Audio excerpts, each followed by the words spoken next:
Bienvenue dans cette journée mondiale de l'art sous le haut patronage de l'UNESCO avec moi pour parler bibliothérapie, c'est-à-dire réussir à pouvoir guérir, hein, d'une certaine manière aussi se sauver par la littérature, par les livres. Avec moi pour en parler, Marie-Claude Réau.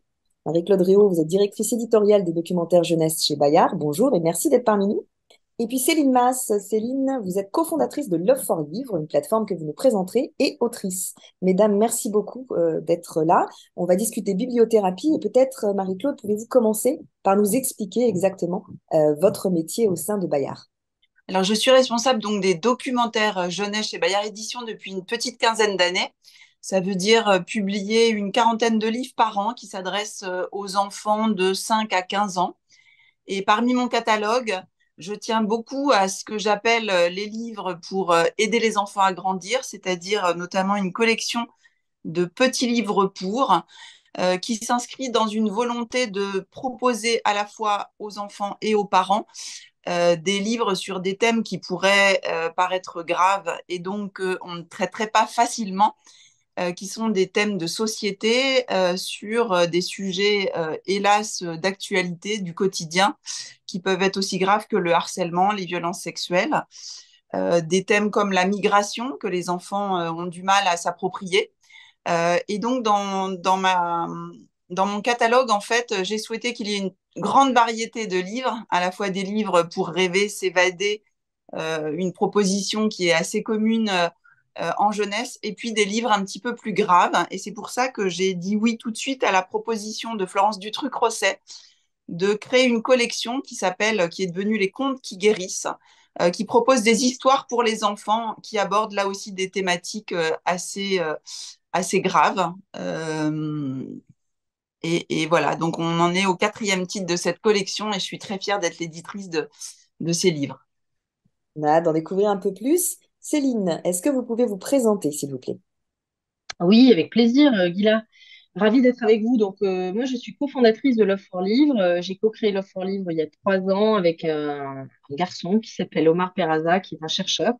Et notre conviction, c'est que les livres changent la vie. Ça nous a changé notre vie. Et on avait envie de partager les pouvoirs dont on a bénéficié avec d'autres et avec le plus grand nombre. Donc, Love for Livre fait 4 choses. Et là, je vais vous partager mon écran pour être encore plus clair et que vous compreniez. Parce qu'on est vraiment une activité innovante. On propose des ateliers de bibliothérapie, on va en parler, à des publics très nombreux, vulnérables en particulier. On propose un moteur de recherche en ligne pour trouver des livres en fonction des émotions. C'est une première mondiale, ça n'existait pas avant. Donc on est très content d'avoir réussi à le mettre en ligne, même s'il est loin d'être parfait. On y travaille tous les jours. Et troisièmement, on tenait beaucoup à l'idée de physique, d'espace physique, parce que le livre, c'est aussi un objet qu'on touche, qui a une sensorialité, et ça joue dans la manière dont on réceptionne, on reçoit la lecture. Donc, on a créé des bibliothèques des émotions, qui sont des bibliothèques physiques dans lesquelles les livres sont disposés, classés en fonction des émotions, ce qui change fondamentalement la manière dont on entre et dont on découvre finalement une bibliothèque. Très clair, et c'est vrai que rentrer dans une bibliothèque par l'émotion, c'est tout à fait novateur. Donc, bravo pour cette belle idée. Alors, si on continue justement dans les techniques et les différentes émotions qui sont rencontrées dans les livres, Marie-Claude, vous nous avez aussi donné quelques couvertures pour qu'on comprenne mieux la démarche que vous entreprenez au sein de Bayard.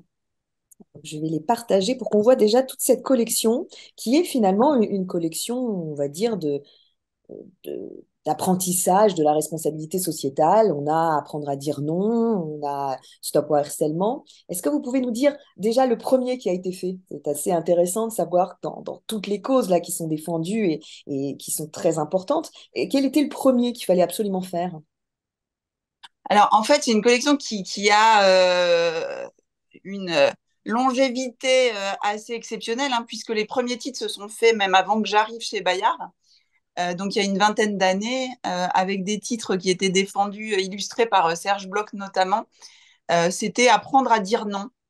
Et c'était assez novateur, hein, puisque c'est une thématique qui pourrait sembler assez anodine, mais apprendre à dire non dans notre société pour un enfant, c'est pas si facile que ça. On sait bien qu'il y a des tas de problématiques qui sont liées à l'impossibilité de dire non. Et on voit dans cette collection d'ailleurs que c'est une des thématiques qui se vendent le mieux. Donc, c'est bien de se rendre compte que les parents ont ce souci que les enfants apprennent à dire non. Après, les livres se sont faits selon une démarche qui est assez habituelle chez Bayard et qui, en fait, est caractérisée par une proximité avec nos titres de presse, hein, puisque Bayard est avant tout un groupe de presse qui propose des magazines pour tous les âges, aussi connus que J'aime lire, Astrapi, Phosphore, Okapi, etc. Et donc, sur les magazines, il y a eu souvent justement des dossiers sur des thématiques aussi peu faciles, comme je le disais tout à l'heure, que les violences sexuelles. Et à l'édition, ça nous a permis de proposer une réutilisation de ces contenus en les enrichissant avec une nouvelle parole des auteurs ou des autrices, de nouvelles illustrations pour proposer des contenus toujours plus variés, mais qui se basent sur une connaissance du quotidien de l'enfant, sur les problématiques de l'enfant. Puisque en presse, les rédacteurs des magazines ont la chance d'avoir des échanges avec leurs lecteurs et ça leur permet de comprendre les difficultés de l'enfant au plus près de leur quotidien. Voilà, là, vous avez cette couverture du petit livre pour apprendre à dire non qui est effectivement voilà, Stop aux violences sexuelles. C'est un livre qui avait été fait d'abord il y a une vingtaine d'années, qui a été refait il y a quelques années, dont le texte a entièrement été reproposé par Delphine Saulière et Gwenaëlle Boulet, qu'on a fait entièrement réillustrer, parce qu'hélas, on se rend compte que c'est une thématique qui est loin d'être résolue, un problème qui est loin d'être résolu dans nos sociétés. Et on est les premiers à penser que plus on parlera haut et fort de ces problématiques, plus les enfants sauront quelles attitudes avoir, à qui parler en cas de problème. Et donc, on essaye vraiment dans cette collection de partir du quotidien de l'enfant, de le mettre en scène à travers souvent soit des dessins du type petite bande dessinée ou des dessins un petit peu humoristiques pour qu'il y ait une accessibilité, hein, pour que le livre ne fasse pas peur, et puis qu'on soit vraiment un petit peu comme un guide pratique pour les enfants et pour les parents qui ont beaucoup de mal aussi à parler de ces thématiques avec leurs enfants. Alors, ce qu'on voit, c'est qu'on a le livre à la fois qui permet de découvrir à l'enfant des choses qui sont assez proches, en tout cas le vocabulaire a été travaillé, et puis on a aussi un livre qui va être support pour l'encadrement, hein, pour réussir à parler aux enfants.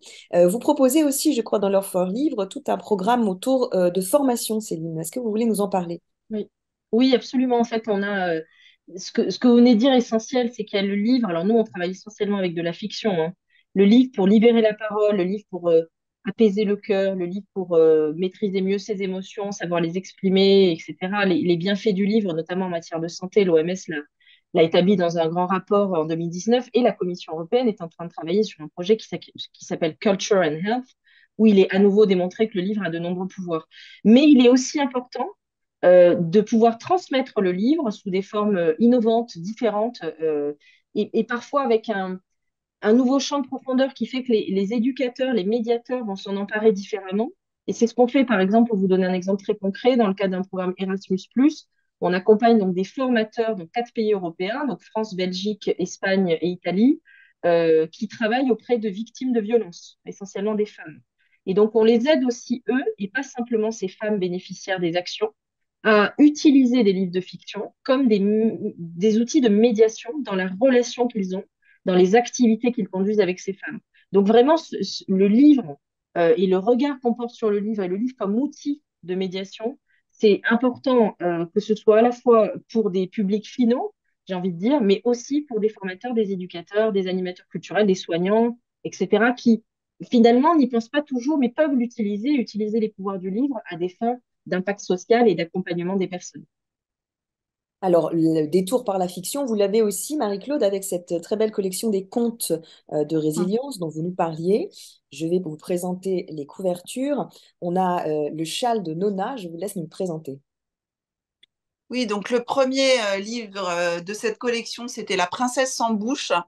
L'idée, justement, c'était de créer un conte avec des personnages qui relèvent de l'archétype, c'est-à-dire une princesse qui est abusée par son père, le roi. Et ce conte, en fait, permet à l'autrice, donc Florence Dutruc-Rosset, de raconter en fait le chemin de reconstruction d'une petite fille qui est blessée par son père. Ça passera par la rencontre d'une biche dans la forêt qui est menacée par un chasseur, et justement avec cette très belle image de la petite princesse qui arrive à retrouver sa voix qu'elle avait perdue après l'abus de son père, et d'émettre un cri qui est un cri qui dit non, justement, comme je disais tout à l'heure, pour retrouver sa voix et se reconstruire.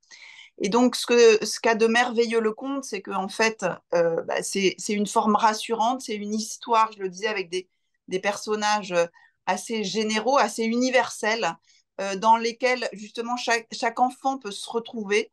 L'enfant, la princesse, évidemment, il a une valeur, une grande valeur parce que c'est un petit être qu'il faut choyer. Il va comprendre que il y a des voies d'espoir, il y a des gens comme lui qui peuvent passer à travers des événements dans la vie qui sont dramatiques, mais il y a un chemin de reconstruction.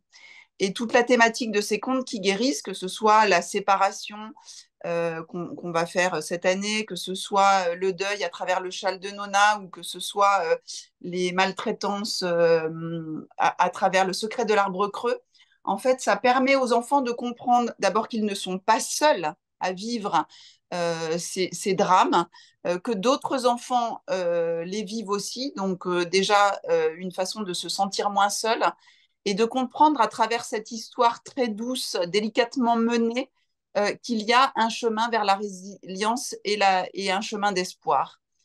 Et évidemment, ces contes sont portés par des images, là aussi assez délicates, avec différentes illustratrices qui se sont appropriées magnifiquement ces contes.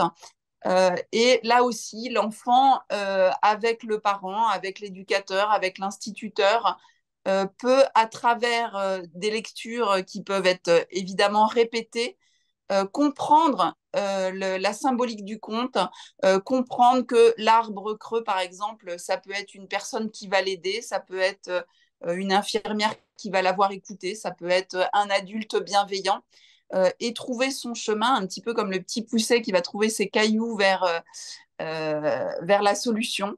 Euh, voilà, donc à travers quelque chose qui est très rassurant, à la fois pour l'enfant et aussi pour le parent ou l'adulte qui va être la courroie de transmission de l'histoire. Donc là, on voit le secret de l'arbre creux, hein, sur la thématique de la violence, c'est ça? Oui. Le secret de l'arbre creux, en fait, c'est l'histoire d'un petit garçon qui subit les violences de son père, les violences totalement injustes, qui est battu par son père et qui ne comprend pas pourquoi il est victime de cette injustice. Un jour, il s'enfuit dans la forêt, il tape sur l'arbre tellement il est en colère. Et à ce moment-là, ben, l'arbre lui dit, écoute, j'ai un secret à te révéler, reviens et je te révélerai mon secret. Le secret se trouvera en fait dans le creux de l'arbre. L'enfant va découvrir qu'en fait, des années avant lui, un dessin a été fait d'un enfant malheureux battu par son père, et il comprend en fait que c'est son propre père qui a été battu lui-même. Et donc, il comprend petit à petit que son père a reproduit cette violence.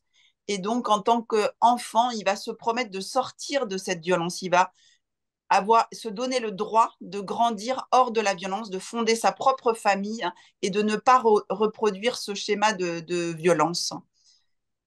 Et le Voilà. châle de Nona, donc c'est tout ce qui touche à la question du deuil, hein, de l'explication de la mort.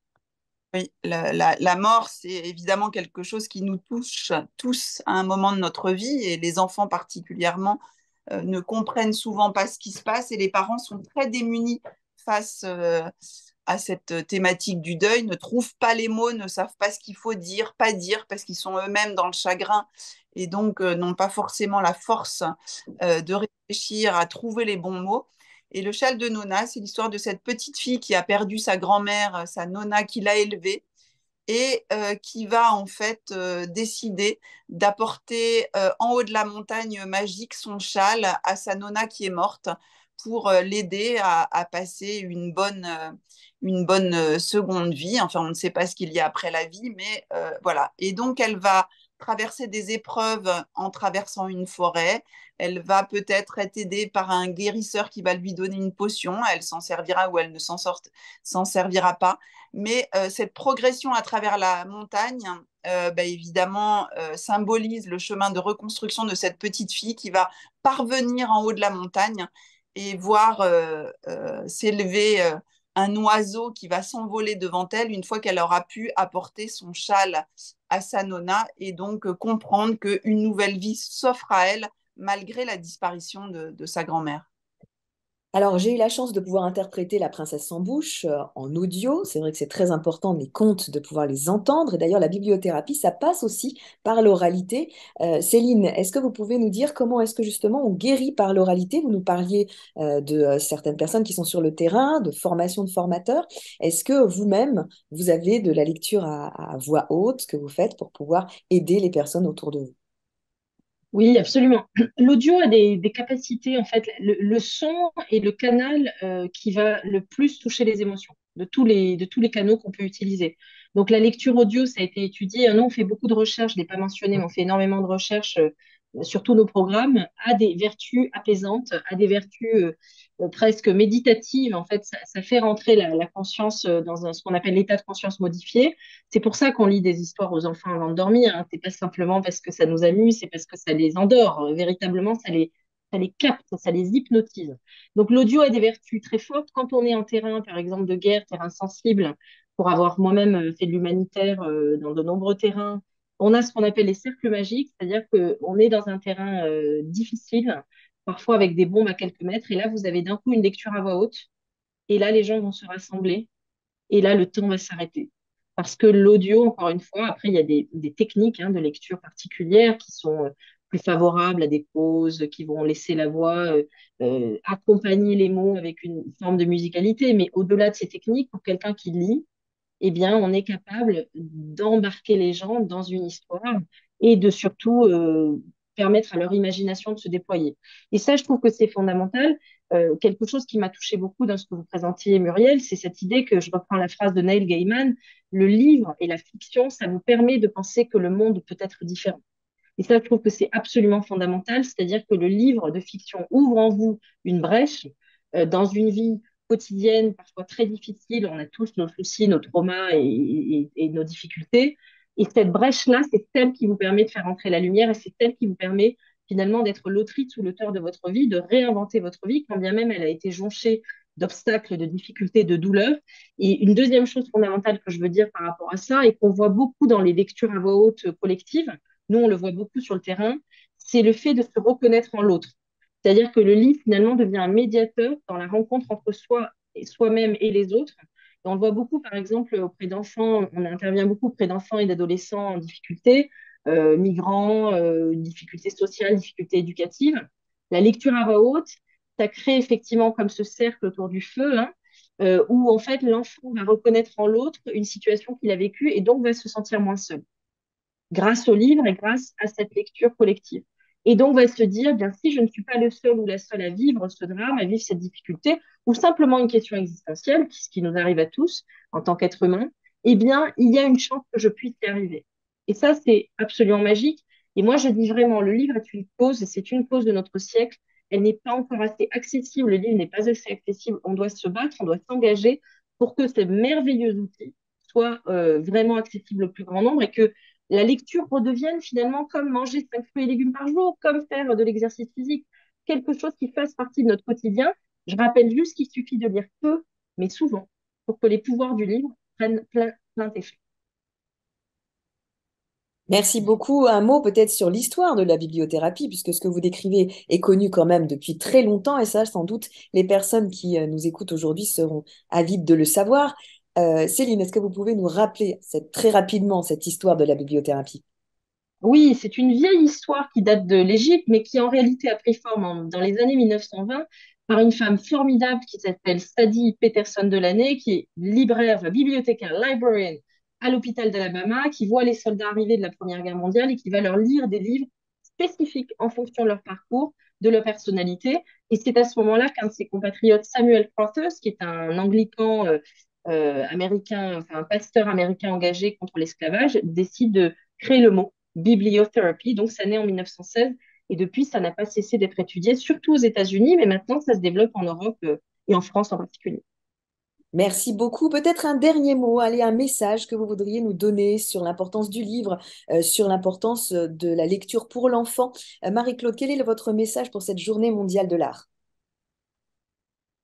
Soyez curieux, en fait. Et récemment, j'ai eu une petite expérience. Là, je suis allée présenter mon travail à des classes du 93 à Aubervilliers, par exemple, à des troisièmes, et je leur ai dit à quoi sert le livre? Et ils m'ont répondu en faisant la moue que ça servait à s'instruire. Et je leur ai dit, ben non, le livre, ça sert à avoir plusieurs vies, en fait. Et alors, s'instruire, oui, ça peut être avoir plusieurs vies, mais le livre, ça sert effectivement à grandir, à rêver, à s'échapper, à comprendre. Il faut tout feuilleter et puis trouver le livre qui vous correspond, effectivement, le livre qui vous permet de, qui va vous présenter un héros auquel vous allez vous identifier, ou alors au contraire, quelqu'un que vous allez détester, mais ça vous ouvre tellement de portes. Donc voilà, si j'ai un message, c'est aux enfants, feuilletez tous les livres qui vous passent entre les mains, et puis il y en a un qui va vous accrocher, ce sera votre livre doudou. Et aux parents, laissez les livres, laissez les enfants toucher tous les livres, sentez les livres, feuilletez les images. Enfin voilà, donc effectivement, le livre-objet me paraît très important dans l'attachement qu'il peut représenter. Merci, merci beaucoup.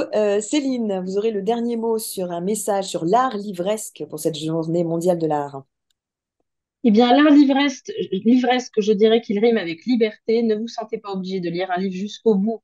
La chance que vous avez, c'est ce que disait Gide, c'est qu'il y a tellement de livres que si ça ne vous plaît pas, passez à autre chose pour rester amoureux des livres.